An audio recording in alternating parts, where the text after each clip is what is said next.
In the heart of a nation consumed by an ideology of death, there existed a project dedicated to life. Not life in its chaotic, unpredictable, and universal beauty, but life as a raw material, something to be engineered, purified, and manufactured. This was the Lebensborn program, the fountain of life. It was an operation that wore the clean, sterile mask of a maternity clinic while hiding the cold, calculating heart of a breeding program. It whispered promises of care to young mothers while it plotted the theft of children from their homes across a conquered continent. The program did not operate in the shadows of a death camp. It operated in sunlit villas with white-gloved nurses and the quiet hum of a well-run institution. And in that very normalcy lies its most profound horror. How does a state arrive at the decision to breed its own people like livestock? What happens when the language of racial hygiene moves from extremist pamphlets into official government policy, transforming the act of birth into a matter of national security? Where were the doctors, the nurses, the social workers, the judges who swore oaths to protect the vulnerable as this system took root? They were right there, at the center of it all, signing papers, measuring skulls, and separating families with bureaucratic efficiency. The story of Lebensborn is not just the story of one man's obsession, it is the story of a society's complicity in the face of an unthinkable perversion of human creation. Over its 12-year existence, this SS-led enterprise would bring thousands of children into the world under its direct supervision, and in its most sinister phase, kidnap tens of thousands more. It was a demographic war fought in maternity wards and orphanages, a systematic effort to erase identities and forge new ones in the crucible of ideology. It sought to build a future on the foundation of stolen bloodlines and shattered families. This is the accounting of that project. Its birth in the mind of a zealot, its growth into a continent-spanning machine, its quiet and efficient operation, and the devastating human legacy it left scattered across a broken Europe. A legacy of children who would spend their entire lives asking a single agonizing question: who am I? The nightmare began, as so many did, in the mind of Heinrich Himmler. The Reichsführer of the Schutzstaffel, or SS, was more than just a bureaucrat of terror. He was a true believer, a high priest of the new Aryan religion. His obsession was not merely with exterminating those deemed unworthy, but with the active cultivation of those he considered racially pure.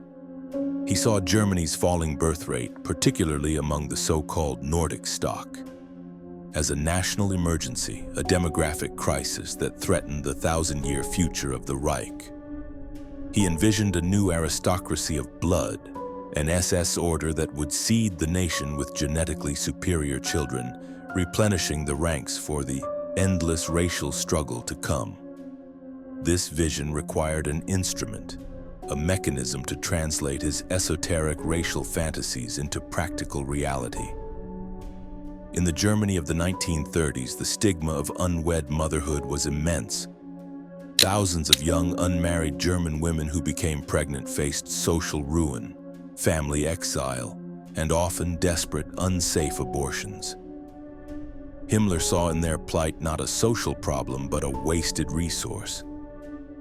These women, if deemed racially valuable, were carrying the very genetic material the Reich craved. Their shame was the Reich's opportunity. Thus, on December 12, 1935, the Lebensborn Eingetragener Verein, or Registered Association, was officially founded. Its mission, on paper, was noble: to provide a sanctuary for these mothers and their children, to save them from societal condemnation, and ensure a healthy start in life.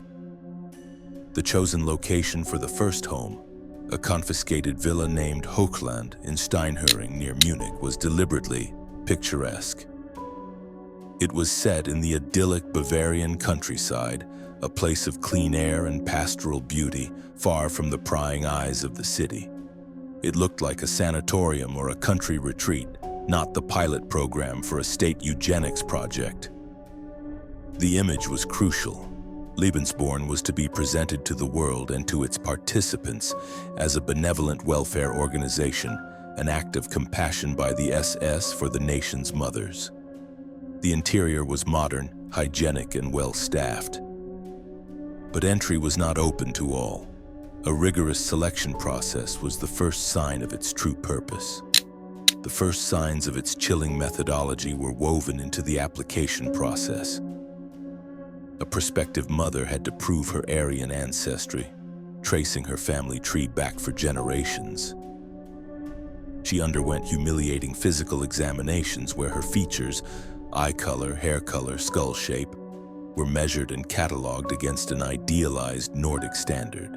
Her family's medical and political history was scrutinized. Only those who passed this racial inspection were granted entry. The father of the child, if known, had to undergo the same vetting. This was not charity, it was selective breeding. The program was establishing a human stud book, ensuring that only approved bloodlines would be nurtured by the state. The enabling conditions for such a project were already deeply embedded in the Nazi state.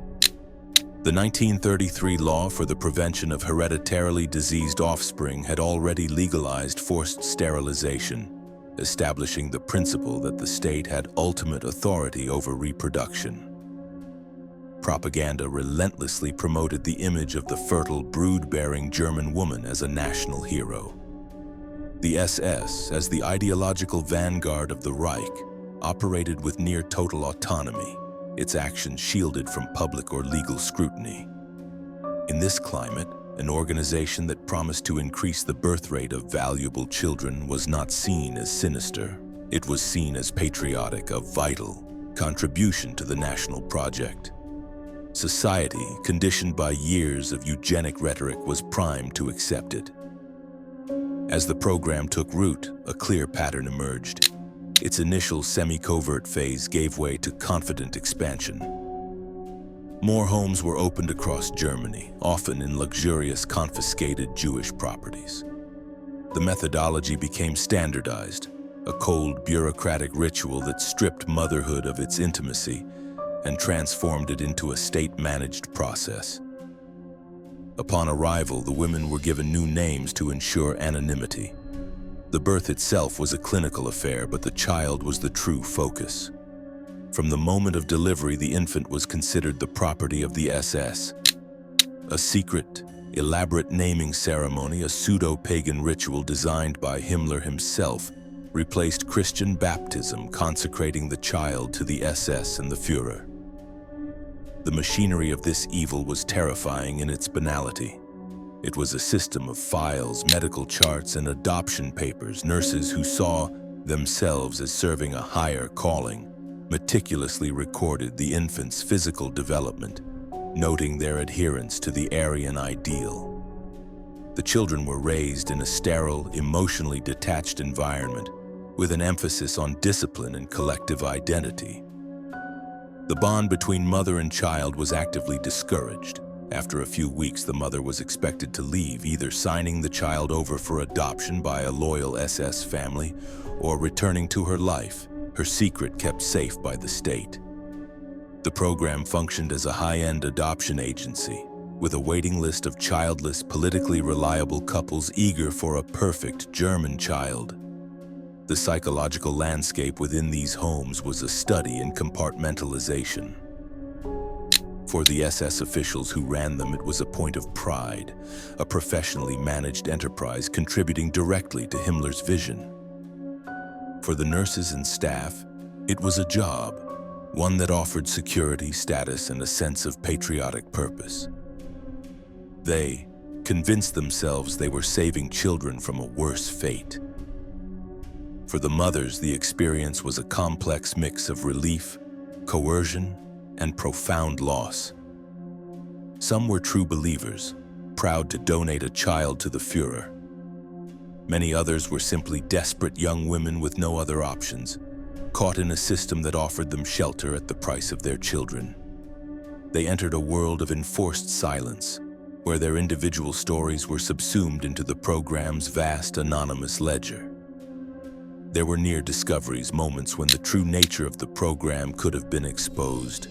Whispers circulated in nearby towns about the luxurious homes filled with pregnant single women, all under the protection of the black uniformed SS. Rumors of SS breeding farms spread, a myth that, while inaccurate in its lurid details, correctly sensed the program's eugenic core. But the official authority of the SS, combined with the program's carefully cultivated image of a welfare organization, silenced any serious inquiry. The state presented Lebensborn as a model of progressive social care. Any questions were dismissed as malicious gossip against a patriotic institution. The truth remained hidden behind the walls of the villas, buried in locked filing cabinets. The zenith of the horror began as German tanks rolled across Europe. The conquest of new lands opened up a vast new reservoir of Germanic blood for Himmler to harvest. The program, once focused on German mothers, now became an instrument of demographic warfare and colonization. Its operations reached their peak intensity between 1941 and 1944. The invasion of Norway, with its population considered by Nazi racial theorists to be of pure Nordic stock, turned the country into a massive Lebensborn laboratory. 9 homes were established there, more than in any other territory outside Germany. German soldiers were actively encouraged to form relationships with Norwegian women, and the resulting children were aggressively targeted for assimilation into the Reich. These children, and thousands like them across the continent, became the invisible victims. They were not killed, but their identities were. The program's most monstrous evolution was the state-sponsored kidnapping of children from occupied territories in the East, primarily Poland, Czechoslovakia, and Yugoslavia. SS race experts, accompanied by soldiers, would sweep through villages and orphanages, selecting children who matched their Aryan phenotype: blonde hair, blue eyes, fair skin. These terrified children, some as young as toddlers, were torn from their families or caregivers and shipped back to Germany. The numbers are difficult to verify, but estimates suggest tens of thousands, perhaps hundreds of thousands, were stolen in this way. They were given new German names, beaten for speaking their native language, and indoctrinated into a culture they did not know. Their past was methodically erased. Society, both in Germany and in the occupied lands, largely looked away. In Germany, the influx of orphans from the East was explained away by propaganda as a humanitarian effort to save ethnic German children trapped in war zones. Good, patriotic families were encouraged to adopt them, and most did so without asking too many questions. The veneer of legality and charity was maintained. Neighbors saw a childless couple suddenly appear with a blonde-haired toddler and assumed it was a legitimate adoption. The bureaucratic machine of the state, from the local welfare office to the courts that rubber-stamped the new birth certificates, was complicit. To question the origin of these children was to question the state, an act of disloyalty few were willing to risk. Fear, indoctrination, and willful ignorance created a conspiracy of silence that allowed the kidnappings to continue unabated. The first cracks in this monstrous enterprise appeared not from within, but from without. The relentless advance of Allied armies from the West and the Red Army from the East began to squeeze the Third Reich. As the front lines collapsed, the external pressures on the Lebensborn program became immense. The logistical network that sustained the homes began to break down. Supply lines were cut, funding dried up, and communication between the central office in Munich and the outlying homes in Norway or Poland became impossible. The empire of files and racial charts, so meticulously constructed, began to fray at the edges. The war, which had enabled the program's greatest expansion, was now set to become its undoing. Simultaneously, internal pressures mounted. Panic set in among the program's administrators. As Allied victory became inevitable, the primary concern shifted from breeding a master race to destroying the evidence. Orders were sent from Himmler's headquarters to burn the files, shred the records, and disperse the children. In the chaos of the final months of the war, many Lebensborn homes were hastily evacuated. Nurses and staff fled, sometimes abandoning the children in their care. The overconfidence that had characterized the program at its peak gave way to a desperate scramble for self-preservation.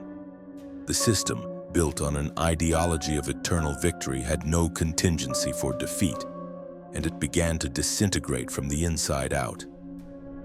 The breakthrough came with the physical liberation of the homes. Allied soldiers advancing through Germany and Norway would stumble upon these incongruous establishments. They found large, well-appointed houses, spotlessly clean, filled with dozens, sometimes hundreds of healthy, well-fed, uniformly blonde-haired and blue-eyed children. At first, they seemed to be ordinary orphanages, but the presence of SS records, the strange racial charts found in the offices, and the sheer uniformity of the children hinted at something far more sinister. The discovery of these children, many of whom could not remember their real names or their parents, was the first tangible proof of the program's existence for the outside world. The silent, invisible victims were suddenly visible, and their presence demanded an explanation. The moment of revelation was followed by a slow, agonizing process of collapse. As Allied forces secured territory, they took control of the remaining Lebensborn homes and their vast, though often incomplete, archives. The physical evidence was overwhelming. Photo albums of children undergoing racial measurement, ledgers detailing their Germanization progress, and correspondence about the transfer of children from occupied lands. The raid on the central Lebensborn offices in Munich yielded a trove of documents that laid bare the program's bureaucratic soul. For the first time, investigators could see the full scale and ambition of Himmler's project.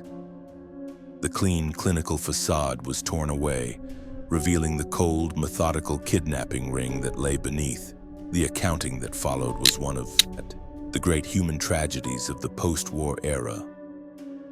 International aid organizations like the Red Cross were faced with the monumental task of identifying these lost children and, if possible, reuniting them with their birth families. It was a forensic nightmare. Many of the children were too young to remember their origins. Their names had been changed, their birth records forged or destroyed. Investigators had only a photograph and a fabricated German identity to work with. Teams traveled through the devastated villages of Poland and Yugoslavia, showing pictures, hoping for a flicker of recognition. A few thousand children were eventually returned, but these reunions were often traumatic. The children no longer spoke their mother tongue and had been taught to hate their own people. Many were rejected by families who could not accept the Germanized stranger who had replaced their lost child. The formal reckoning came at Nuremberg in the 8th of the subsequent trials, known as the Russia case. Several high-ranking Lebensborn officials, including the program's director Max Solman, stood accused of crimes against humanity, specifically the kidnapping of children. The prosecution presented the captured documents detailing the systematic abduction and forced Germanization. Yet the trial ended in a shocking failure of justice. The defendants successfully argued that Lebensborn was primarily a welfare organization that had protected children orphaned by the war. They claimed the children were not stolen, but saved. In a stunning verdict, the court acquitted most of the officials on the kidnapping charges, sentencing them only for the lesser crime of belonging to a criminal organization, the SS. Solman served less than 3 years in prison. The architects of a continental child theft ring walked free. The aftermath for the survivors, the Lebensborn children themselves, has been a lifelong struggle. In Norway, they were branded Tyskarunger, or German brats, and faced decades of abuse and discrimination. Ostracized as living symbols of the hated occupation. In Germany, those who were born into the program or kidnapped from the East lived with a fractured sense of self. Many only discovered the truth of their origins late in life, a devastating revelation that upended their entire identity. They were caught between worlds, belonging to neither their adoptive German culture nor their lost birth culture. They formed support groups, seeking solace and answers with the only people who could truly understand: each other. Their fight for recognition, for pensions, and for a simple acknowledgement of the crime committed against them has continued for decades. The cover-ups and failures of the post-war era compounded this trauma. The Nuremberg verdict allowed West Germany to largely ignore this specific chapter of its past. It did not fit neatly into the narrative of camps and battlefield atrocities. For decades, the official story held that Lebensborn was a benevolent social program. The stories of the kidnapped children were dismissed or downplayed. The failure to prosecute the perpetrators meant there was no official state-sanctioned condemnation of their actions. Justice was not just denied. The very crime itself was nearly erased from the official historical record, leaving the victims to fight for the truth alone. Slowly, the story entered public consciousness, often in a distorted, mythologized form. Sensationalist books and films fixated on the false rumor of SS breeding farms, imagining Aryan supermen and women coupling in orgiastic rituals. This myth, while luridly compelling, served to obscure the far more chilling reality. The truth of Lebensborn was not about state-sponsored promiscuity. It was about the bureaucratic, pseudo-scientific, and coldly efficient process of stealing one human being's identity and replacing it with another. The real horror was not in the bedroom, but in the filing cabinet, on the adoption form, and in the classroom where a child was punished for speaking the only language they knew. So what is the final, enduring moral of this quiet, insidious program? It is a stark warning about the danger that begins when the state claims the authority to determine human worth. Lebensborn teaches us that the road to atrocity is paved with seemingly rational steps: a desire for national health, a concern for birth rates, a belief in scientific progress. It demonstrates how easily the language of care can be co-opted to serve an ideology of hate. The children of Lebensborn, stolen and manufactured, are the ultimate proof that the most profound crimes are not always those that destroy the body, but those that annihilate the soul. Their legacy compels us to ask, are we listening for the echoes of this